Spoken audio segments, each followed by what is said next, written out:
ঢাকার শহর, রিক্সা চালায় বুড়া মানুষ, রিক্সা চলতেছে আর তার জবানে মাওলার জিকিরের আওয়াজ। ওই বান্দা রিক্সাও চালায়, জবানে মাওলাকে ডাকতে থাকে।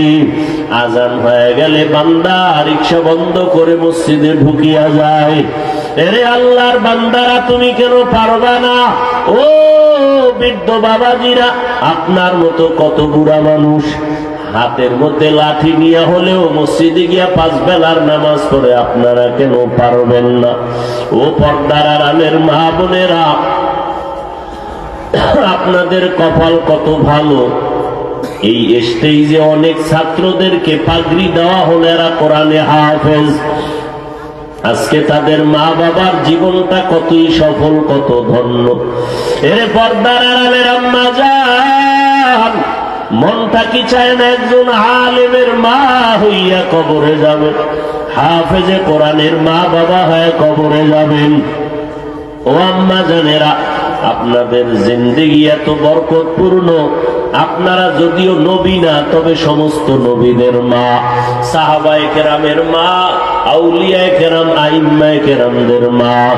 খাদিজা রাদিয়াল্লাহু আনহার মতো নারী, ফাতেমা রাদিয়াল্লাহু আনহার মতো নারী, আপনারা আয়েশা রাদিয়াল্লাহু আনহার মতো দামি নারী। আরে আম্মা জান, আপনার মতো কত মা এখনো আছে, পর্দা করে, স্বামীর মাল হেফাজত করে, 5 বেলার নামাজ পড়ে, সন্তানগুলো আদর্শওয়ালা বানানোর চেষ্টা করে। আম্মা জান, আপনি কেন পারবেন না? পেছনে শয়তানের ধোকায় পড়িয়া অন্যায় যেহেতু করেই ফেলেছেন, এখন থেকে তওবা করেন। বৃদ্ধ বাবাজি, মা বোনেরা, ও যুবকেরা, আমার মাওলাকে মনে মনে ডাক দাও। আমার মাওলা কিন্তু তোমার আমার সব জিন্দেগির খবর জানেন, কোন দিন কোথায় কি অপরাধ করেছি। দুনিয়ার মা বাপ ভাই বোন না জানলেও আমার মাওলা জানে। আমার আল্লাহ জানার পরেও গুনার কারণে রাগ করে পানি বন্ধ করেন নাই, বাতাস বন্ধ করেন নাই, খানা বন্ধ করেন নাই, বরং আমার আল্লাহ কত দয়ার মালিক। আল্লাহ প্রতি রাতের বেলা ডাকে, বান্দায় কত আর ঘুমাবি? জীবনে তো কম ঘুমাও না, এখন একটু আমি মাওলাকে ডাক দাও। যদি বলতে পারো, আল্লাহ আর গুনাহ করব না, আর নামাজ ছাড়বো না, আর দাড়ি কাটবো না, বেপরদায় চলবো না, আমার আল্লাহ বলে, বান্দা তোর জিন্দেগির সব গুনাহ মাফ করে দিব। এরে আল্লাহর বান্দারা, বাহাদুরি করি আমার রহমত থেকে দূরে যাইও না। বাহাদুরি করিয়া নমরুদ টিকতে পারে নাই, ফেরাউন টিকতে পারে নাই। ও দয়ার মালিক, আমার মতো গুনাহগার এই ময়দানে কেউ নাই। আজকে থেকে তওবার নিয়ত করে ফেললাম, জীবনে আর কোনোদিন গুনাহ করব না, আর নামাজ ছাড়ব না। আয় আল্লাহ, মেহেরবানি করিয়া আমাদেরকে মাফ করে দেন, তওবা করার তৌফিক দান করেন। হেদায়েতের মালিক আমার আল্লাহ। আল্লাহ যদি কবুল করে, হেদায়েত পেয়ে যাবা। আর আল্লাহ যদি গুনার কারণে বেজার হয়, হেদায়েত না থাকে, তো উপায় থাকবে না রে বাবা। এখন থেকে তৈরি হইয়া আমার মাওলার কাছে তওবা করে নাও। নিজেও জাহান্নামের আগুন থেকে বাঁচবো, আমার আহালকেও আমরা বাঁচানোর চেষ্টা করব। বয়ানি করছে, বক্তা বয়ান করছে, কিন্তু আমল করে নাই, শ্রোতারা আমল করেছে। এরে নবীরা আশিক উম্মতের দল, আল্লাহ তাআলা বলেন, জাহান্নামের আগুন থেকে নিজেকে বাঁচাও, তোমার আহালকে বাঁচাও। জাহান্নামের আগুন তো অনেক দূরে, মরণের পর, না হয় হাসরে বিচারের পর। সেই জাহান্নাম থেকে এখন কেমনে বাঁচবো? রাস্তা দিয়া চলতেছে, আগুন জ্বলতেছে, একজনে আগুনের পাশে দিয়া যায়, বলা যায়, সামনে আগুন, একটু বেঁচে থাকো। কিন্তু জাহান্নামের আগুন অনেক দূরে, অনেক পরে। এখন মানুষ কেমনে জাহান্নামের আগুন থেকে বাঁচবে? এর একমাত্র জবাব, যেই কাজ করলে মানুষ জাহান্নামে যাইবা ওই কাজ থেকে নিজেকে বাঁচাও। ওই কাজের নাম হলো গুনাহের কাজ। গুনাহ থেকে নিজেকে বাঁচাও। وَأَمَّا مَنْ خَافَ مَقَامَ رَبِّهِ وَنَهَى النَّفْسَ عَنِ الْهَوَى فَإِنَّ الْجَنَّةَ هِيَ الْمَأْوَى ہر کے دارد خوف حق درد المدام جنت المأوى دہت اورا مقام جزب حق چیز مخاذ انسو جا فضل اوعا مست در جملہ جہا۔ এরে নবীরা আশিক, আল্লাহ কোরআনে বলেন যারা আল্লাহর দরবারে হাসরের ময়দানে দাঁড়াইয়া হিসাব দেওয়ার ভয়, দুনিয়াতে যারা নিজেকে গুনাহের থেকে বাঁচায় রাখবে, আল্লাহ বলেন আমি তাকে দিব স্থায়ী শান্তির জায়গা জান্নাতুল মাওয়া। তাহলে জাহান্নাম থেকে বাঁচাও তার মানে কি? কিসের থেকে বাঁচাও? গুনাহের থেকে বাঁচাও। প্রথম দায়িত্ব নিজেকে বাঁচাও, দ্বিতীয় দায়িত্ব আহালকে বাঁচাও। নিজে বাঁচছেন ঠিকই, কিন্তু আপনার আহাল সন্তানকে বাঁচাবার চেষ্টা করেন নাই। জাহান্নাম থেকে নিজেকে বাঁচাইয়া চলেছেন, কিন্তু আপনার আহাল স্ত্রীকে বাঁচান নাই। কিয়ামতের ময়দানে ওই আহালদের অপরাধের কারণে কত গার্ডিয়ানরা জাহান্নামে যাবে, সন্তানের অপরাধের কারণে মা বাবা জাহান্নামে যেতে হবে। এই জন্য আল্লাহ বারবার সতর্ক করে বলেন, ও মুমিন, জাহান্নামের আগুন থেকে নিজেকে বাঁচাও, তোমার আহালকে বাঁচাও। জাহান্নামের আগুন থেকে বাঁচানোর জন্য আল্লাহ তাকিদ কেন দিলেন? এর একমাত্র কারণ আল্লাহ বলেন অকুদুহান নাসু ওয়াল হিজারা, জাহান্নামের আগুনের ইন্ধন হবে মানুষ আর পাথর। দুনিয়াতে আগুন আছে না নাই? আল্লাহ একবারও কয় নাই দুনিয়ার আগুন থেকে নিজেরে বাঁচাও। জাহান্নামের আগুন থেকে বাঁচানোর কথা আল্লাহ কেন বললেন? জাহান্নামের ভয়ঙ্কর কথা আল্লাহ বারবার কেন বললেন? দুনিয়ার আগুনটাও তো মারাত্মক আগুন, যে আগুনে পুড়িয়া গেলে মানুষ পুড়িয়া যায়, পুড়িয়া গেলে তার লাশের কোনো অস্তিত্ব থাকে না। যে আগুন একবার লাগলে ঘর বাড়ি জ্বালায় দেয়, কিছু রক্ষা করা যায় না, ঠিক নেই? জাহান্নামের আগুন থেকে আল্লাহ বাঁচার জন্য তাকিদ দিলেন, দুনিয়ার আগুনের বেলায় কেন বললেন না? এর কয়েকটা কারণ। এক নম্বর কারণ, দুনিয়ার আগুন আর জাহান্নামের আগুনের মধ্যে এক নম্বর ব্যবধান হলো দুনিয়ার আগুনের দ্বারা বেশিরভাগ মানুষের উপকার হয়, মাঝে মাঝে ক্ষতি হয়। বেশিরভাগ উপকার হয়, মাঝে মাঝে ক্ষতি হয়। নাম্বার দুই, জাহান্নামের আগুনের দ্বারা কারো কখনো উপকার হবে? দুনিয়ার আগুনের তুলনায় জাহান্নামের আগুনের তাপ হাজার হাজার হাজার গুণ বেশি। তিন নাম্বার ব্যবধান, দুনিয়ার আগুন প্রজ্বলিত করার জন্য নরম নরম জিনিস ব্যবহার করা হয়, খের কুটা কেরোসিন দিয়ে আগুনকে জ্বালানো হয়। আর জাহান্নামের আগুন এমন ভয়ঙ্কর, যেটা জ্বালাইতেই আল্লাহ প্রথমে ব্যবহার করবেন মানুষ আর পাথর। এরে আল্লাহর গোলাম, দুনিয়ার আগুন শরীরের যে কোনো জায়গায় লাগবে, শুধু ওই জায়গাটাই পুড়বে, ভিন্ন জায়গা পুড়বে না। আর জাহান্নামের আগুন এতটাই ভয়ঙ্কর, আল্লাতী তাত্তালিউ আলাল আফইদা, আল্লাহ বলেন এটা আমার আগুন, শরীরের যে কোনো জায়গায় লাগবে মাত্র কলিজা পর্যন্ত গুনাহ হয়ে যাবে। এরে নবীর আশিক উম্মতের দল, এই জন্য আল্লাহ বারবার বলেন, ও মানুষ জাহান্নামের আগুন থেকে নিজেরে বাঁচাও। আল্লাহ এত বারবার করে কেন বলতেছেন? কারণ আমার আল্লাহ আমাদের বানাইছেন বড় দয়া করিয়া, বড় মায়া করে আমাদের বানাইছেন। আল্লাহ নিজে জানেন মানুষ বড় দুর্বল। ওয়া খুলিকাল ইনসানু যায়ীফা, মানুষের মতো কোন দুর্বল আল্লাহ কোন প্রাণী বানান নাই।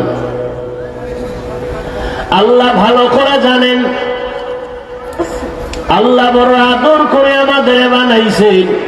আল্লাহর আপন কোন ছেলে নাই, কোন মেয়ে নাই, কোন আর কেউ নাই যে আল্লাহ কাউকে ভালোবাসবেন, কেউ তাও তারে আলাদা ভালোবাসবে। বরং আল্লাহ এতটা মুহাব্বত করে আমাদের বানাইছেন। আল্লাহ পাক আমাদের জন্য সব কিছুর ব্যবস্থা করে দিয়েছেন। আল্লাহ বলেন, এই আসমান জমিন গ্রহ নক্ষত্র যা দেখো সব তোমার জন্য বানাইছি, আর তুমি বান্দাকে আমি আল্লাহর গোলামির জন্য বানিয়েছি। قال النبي صلى الله عليه وآله وسلم الدنيا خلقت لكم وأنكم خلقتم للآخرة, দুনিয়ার সব বান্দা তোমার জন্য, আর তোমাকে বানাইছেন আমার আল্লাহর ইবাদতের জন্য। এরে নবীর আশিক, আমার আল্লাহ ভালো করে জানেন আমার বান্দাগুলো এতটাই যে দুর্বল, আমার বান্দারা একটা মশার কামড় সইতে পারে না। আমার বান্দা বান্দিরা একটা গরমের তাপ সইতে পারে না, সূর্যের গরম।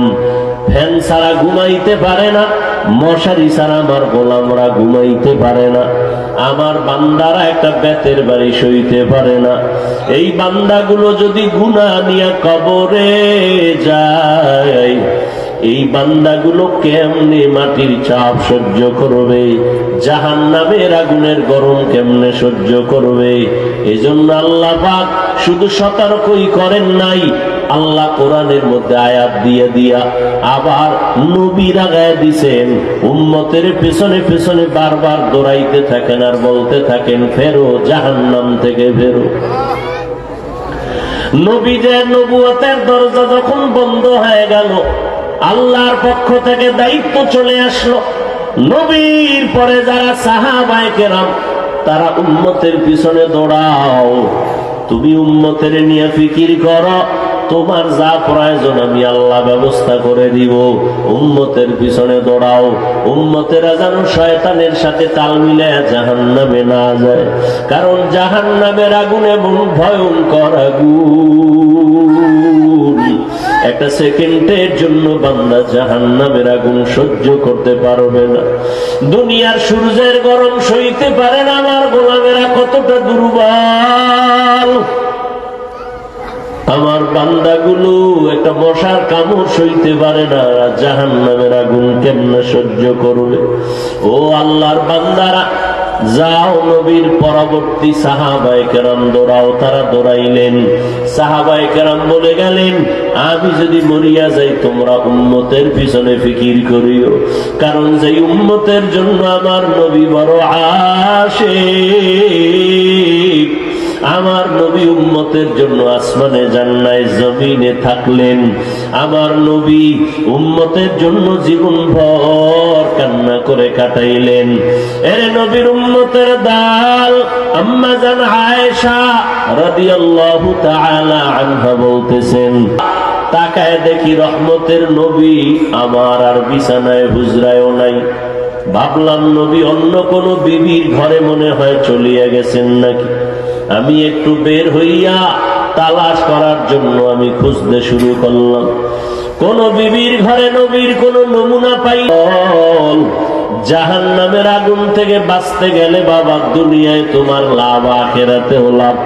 আমরা নবীর আদর্শ যারা মানি, কই আমাদের ব্যবসা চাকরি তো বন্ধ হয় নাই, কেউ না খাইয়া মরি নাই।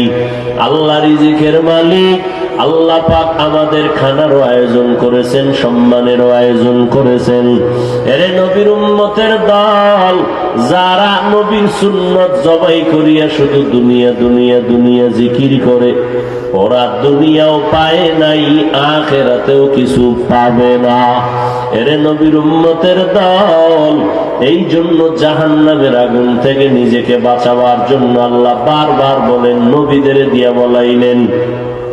কিয়ামত পর্যন্ত নবীর অবর্তমানে উলামায়ে কেরাম দায়িত্ব পালন করেন। এই যুবকেরা, ও বৃদ্ধ বাবাজি, টাকাওয়ালারা, আপনাদের কাছে কিন্তু কোনো আলেম ঠেকা না যে আপনারা হুজুরগো বেতন দেন, এই জন্য হুজুরেরা কাছে না আসলে জবাব দিতে হবে। একটা টাকাও বেতন দেন না। একটা মসজিদের খবর নিয়ে দেখবেন, সভাপতি কোটি টাকার মালিক, মাসে বেতন দেয় ইমামের 100 টাকা। ঠিক নেই? এইভাবে ভাগ ভাগ করে দেয়, 5 টাকা, 10 টাকা, 50 টাকা, তারপরও ইমামের বেতন 6 মাস বাকি। তাহলে বোঝা গেল আপনাদের আলেমদের পিছনে কোনো অবদান নাই, কোনো অবদান নাই।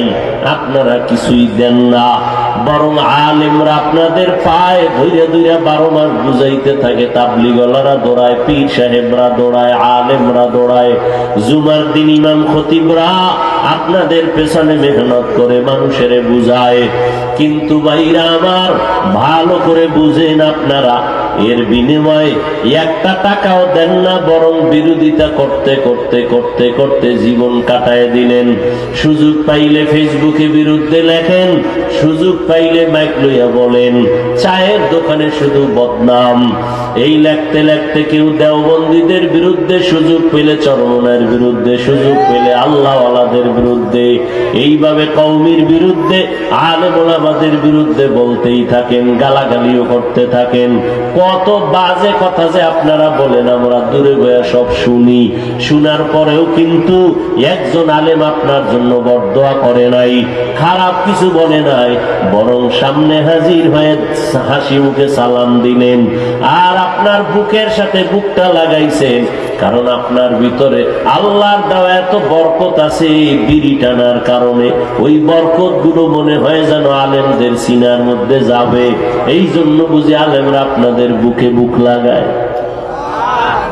বরং আপনার পাশে দাঁড়াইলে বড় খারাপ হালাত না, আপনার মুখে বিড়ির গন্ধ থেকে মুক্ত না, আপনার পোশাকটা পরিচ্ছন্ন, সপ্তাহ হয়ে গেছে, ধোয়ার টাইম পান নাই, গোসলের টাইম পান নাই, ওযু তো নাই, ইস্তেঞ্জায় গিয়ে পরিষ্কার হন না, প্রস্রাব করে পানি নেন না। আপনার কাছে দাঁড়াইলে মনে হয় নামাজ ভেঙ্গে যাওয়ার কায়দা হয়ে যাবে। অথচ এতগুলো চিন্তার পরও কোন আলেম আপনাকে সি সি কয়া তাড়ায় দেয় নাই, বরং আলেমের হৃদয়টা তো বড়, মনে হয় যেন পাও ধরে আপনাকে বুঝাইবে, আপনার মাথায় চুমা খাবে, আপনার কপালে চুমু খাইয়া আপনাকে বুকের সাথে আলিঙ্গন করবে। আর একমাত্র কারণ এরা নবীর আশিক।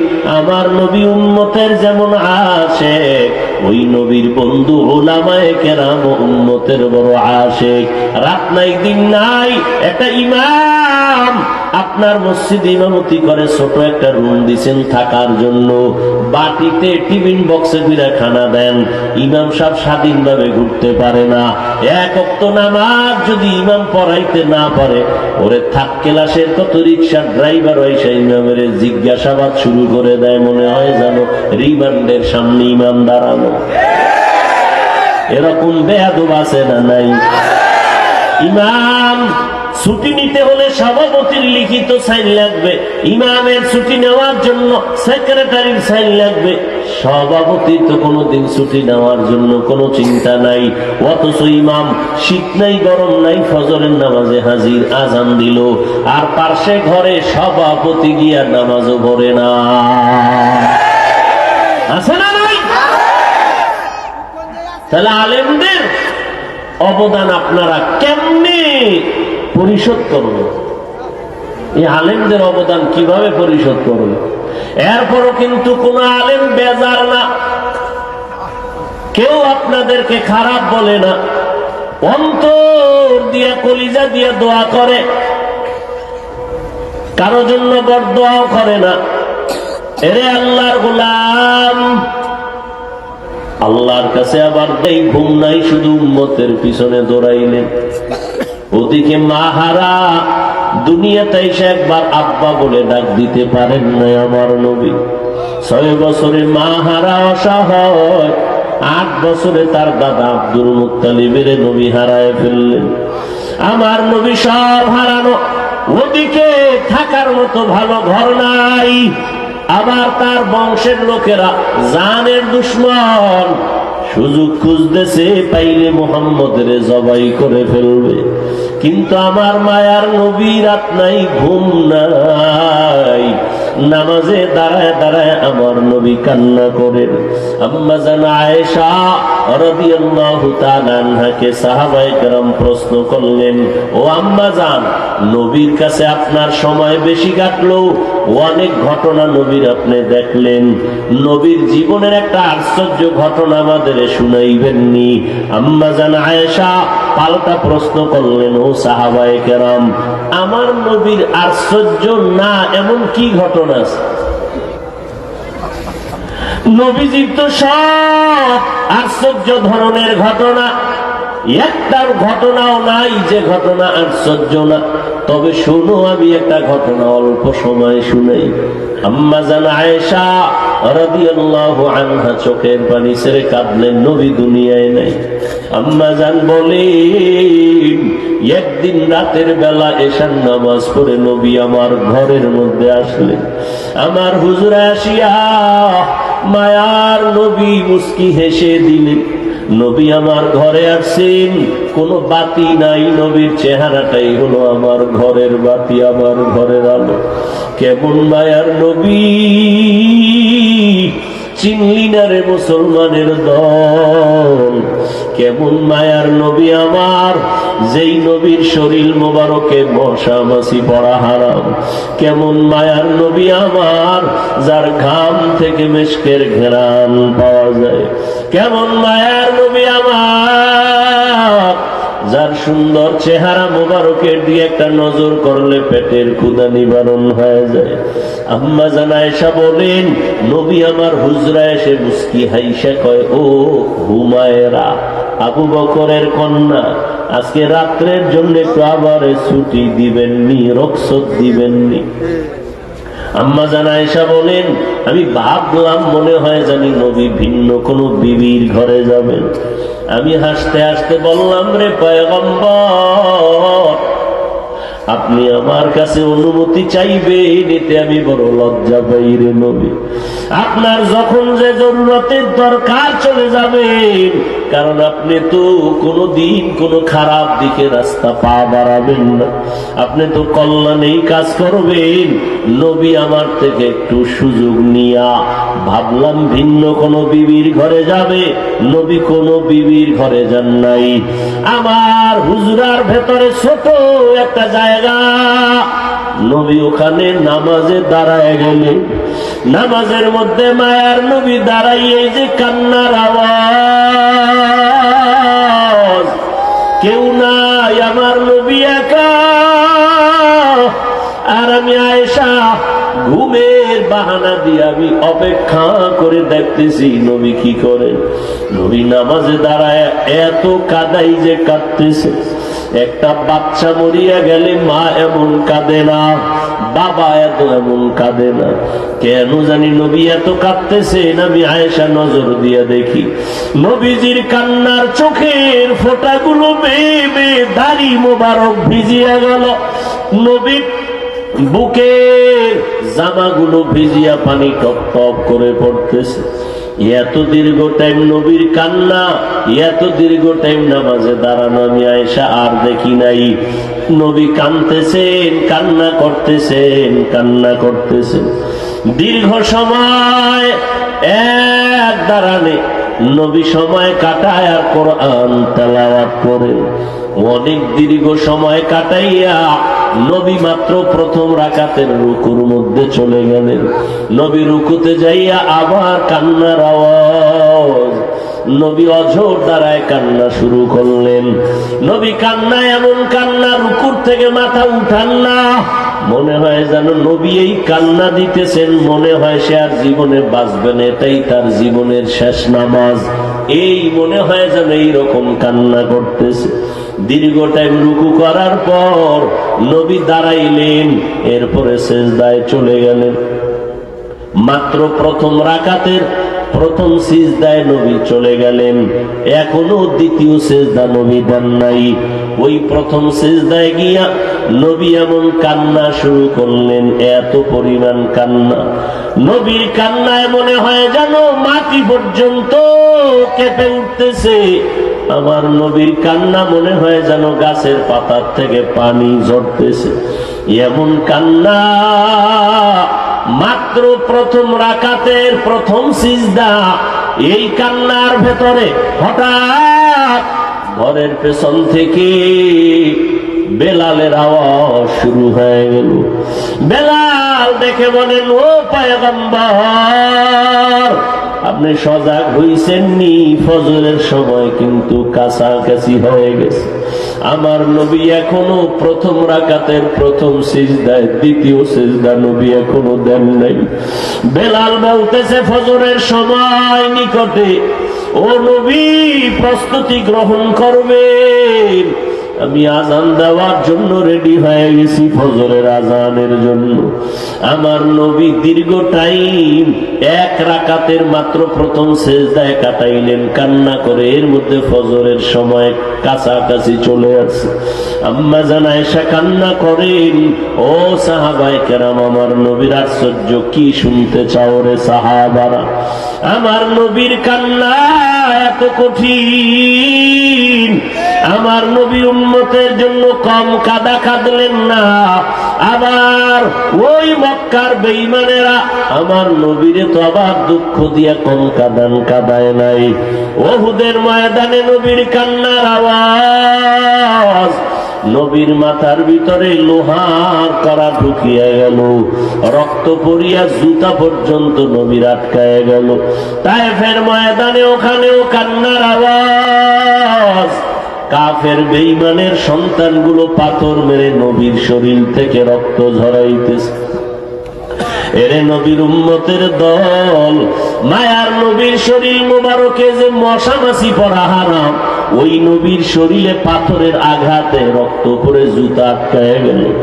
আমার মাওলা জিবরাইলকে ডেকে বলে, জিবরাইল জলদি করে যাও, আমার নবীর কান্না আমি বরদাস্ত করতে পারি না। নবীরে গিয়া বলো, তায়েফের জমিনটা উল্টায় সব ধ্বংস করে দেয়া হোক। জিবরাইল আসিয়া নবীরে যখন বলে, নবী কাঁদেন আর বলেন, ভাই জিবরাইল, এই তায়েফের মানুষগুলোকে মারবা না, ওরা আমাকে চিনে না, যদি চিনতো তো আমার গায়ে পাথর মারত না। ওরা জানে না আমি যে মা হারা বাবা হারা বড় অসহায় এতিম, জীবনে একবার বাবা বলিয়া ডাকতে পারি নাই, মা বলে ডাক দিতে পারি নাই। ও নবীর আশিক উম্মতের দল, ওই জাহান্নামের আগুন বড় ভয়ঙ্কর, দুনিয়াতে সূর্যের গরম সহ্য করতে পারো না রে বাবা। মনে মনে ভাবছো কি আমরা হুজুরেরা পাগল হয়ে গেছি? না রে বাবা, আল্লাহর কোরআন দিয়েই তো আমরা তোমাদের সামনে কথা বলি। ওই কোরআন এমন সত্য কোরআন, যার মধ্যে কোনো ভুল নাই, বের করতে পারে নাই। ওই কোরআন আল্লাহর সত্য কালাম, ওই কোরআনের ভিতরে জান্নাতের বয়ান আছে, জাহান্নামের বয়ানও আছে। ও আল্লাহর বান্দারা, আল্লাহ স্পষ্ট বলেছেন, যারা নেক আমল নিয়ে কবরে যাবে তারা জান্নাত পেয়ে যাবে, আর যারা গুনাহ নিয়ে কবরে হাজির হয়ে যাইবা, আমার মাওলা ওই কবরের লাশ কবরে রাখার পর আল্লাহর পক্ষ থেকে রাগান্বিত আওয়াজ চলে আসবে। আল্লাহর নবী বলতেছেন, আমার আল্লাহ ফেরেশতাকে বলবে, রে ফেরেশতা, এই গুনাহগার নাফরমানেরা উলামায়ে কেরামের কথা শুনিয়াও গুনাহ থেকে ফিরে নাই, নেক আমল করে নাই। আল্লাহ পাকের ফেরেশতাকে আল্লাহ বলবেন, এখন আর একে কোনো ছাড় দেওয়া যাবে না। জীবনে যত গুনার মজা করেছে তার সাজা ভালো করে বুঝাইয়া দাও। কবরের ভেতরে জাহান্নামের বিছানাটা বিছায়া দাও, কবরের সাথে জাহান্নামের সাথে রাস্তা বানায় দাও। নবীজি বলেন আমার আল্লাহ সর্বশেষ কবরের মাটিকে সম্বোধন করে বলবেন কুদরতের দ্বারা, ও কবরের মাটি, এই গুনাহগার নাফরমানকে দুই পার্শ্ব থেকে জোরে জোরে চাপ দাও। এত জোরে চাপ দিবে পাজরের হাড়গুলো চুরমার হয়ে যাবে রে বাবা। ও আল্লাহর বান্দারা, ও যুবক, ও বৃদ্ধ বাবাজি, ও পর্দার আড়ালের মা বোনেরা, আজকে আমরা নবীর তরিকা মানতে গিয়া দাঁড়িয়ে রাখলাম, টুপি পরলাম, নামাজ পড়ি, হালাল খাই, কই আমরা তো কেউ অসম্মানে নাই, না খাইয়া মরি নাই। ও আল্লাহর বান্দারা, তুমি তো বুঝতেছো না রে বাবা, এখন থেকেও সময় আছে, তওবা করিয়া নাও। এই চোখের সামনে তো কত লাশ কবরে চলিয়া গেল। দুনিয়াতে আজকে বাড়ি বাড়ি করো, বাড়ি সঙ্গে যাবে না, গাড়ি যাবে না, টাকা যাবে না, ওই তিনটা সাদা কাফন। আজকে আমি ডানে বামে তাকায় দেখি সব আমার, আমার বাড়ি, আমার ঘর, আমার টাকা, আমার ব্যবসা, আমার কর্মচারী। অথচ চক্ষু বন্ধ হয়ে গেলে কেউ আর আমার থাকবে না, বড় আমার আপনজনেরা বেলের দিয়ে আমার গায়ের জামাটা কাটিয়া রাখবে। বিদায় বেলা সবাই আমার ঘর থেকে নামাইয়া তিনটার সাদা কাপনের প্যাকেটে বানাইয়া ওই কবরে বাগানে নিয়ে রাখবে। আমার আপনজনেরা সব দরজা আটকায় আরামে খাবে আর ঘুমাবে। ওই অন্ধকার কবরে একা কেমনে থাকবারে বাবা। আমার নবীর কান্না, কত আমল করিয়া ইখলাস নিয়া নবীর হাতে গড়া সাহাবায়ে কেরাম জান্নাতের টিকিট পাইয়াও মৃত্যু পর্যন্ত কান্নার আওয়াজ। আবু বকর সিদ্দিক রাদিয়াল্লাহু তাআলা আনহু জান্নাতের টিকিট পাওয়ার পরও মরণ পর্যন্ত কান্না। আল্লাহর আদালতে কেমনে দাঁড়াইয়া হিসাব দিব। ওমরে ফারুকের কান্নার আওয়াজ। মাওলা যদি ঘোষণাই করিয়া দেন সব মানুষগুলো জান্নাতে যাবে, একটা মানুষ মাত্র জাহান্নামে যাবে, আমি ওমর বড় ভয় পাই ওই জাহান্নামের আসামে আমি ওমর হয়ে যাই নাকি। ওসমান রাদিয়াল্লাহু তাআলা আনহু কান্না করেন। কেন আপনি ওসমান কাঁদেন কেন? ওসমান রাদিয়াল্লাহু আনহু বলেন, মরণের পরে কবর হলো প্রথম ঘাঁটি, যেখানে বাতি নাই, একটা বিছানাও নাই, টেলিফোনের কোনো ব্যবস্থা নাই। ওই কবরে তিনটা প্রশ্নের জবাবে যদি আটকাইয়া যায়, ওই কবরে আমার জাহান্নামের আগুন জ্বলিয়া উঠবে। আমি ওখানে যদি আটকা পড়ে যাই, সামনেও আমার আটকা পড়ে যেতে হবে, বাঁচার উপায় নাই। এইভাবে সমস্ত সাহাবায়ে কেরাম, সমস্ত আল্লাহওয়ালারা জীবন ভর কাঁদলেন। ও আল্লাহর বান্দা, আজকে তোমার চোখে কেন পানি নাই?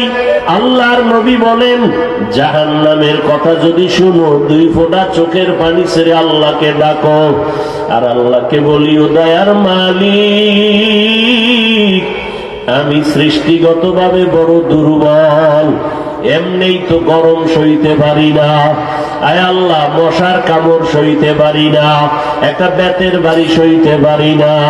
ও আল্লাহ, শয়তানের ধোকায় পড়ে গুনাহ করেছি, এই গুনাহ নিয়ে যদি কবরে যাই, ওই কবরে আমি কেমন করে আযাব সহ্য করব। ও আল্লাহ, তুমি আমাদের জাহান্নামের আগুন থেকে মাফের ব্যবস্থা করে দাও। আল্লাহর কাছে কান্না করে চোখের পানি ছেড়ে দোয়া করো রে বাবা।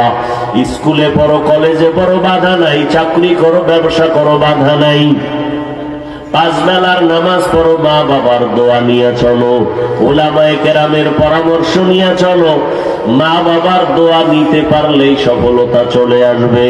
সুন্নাত অনুযায়ী জীবনকে চালাও রে বাবা। ও যুবকেরা, তোমার মতো কত যুবক আজকে জেনারেল লাইনে পড়িয়াও নামাজ ছাড়ে না, তুমি কেন পারবা না রে বাবা? র্যাব, আর্মি, পুলিশ, বিডিআর এর চাকরি করে নামাজ ছাড়ে না, তুমি কেন পারবা না রে বাবা?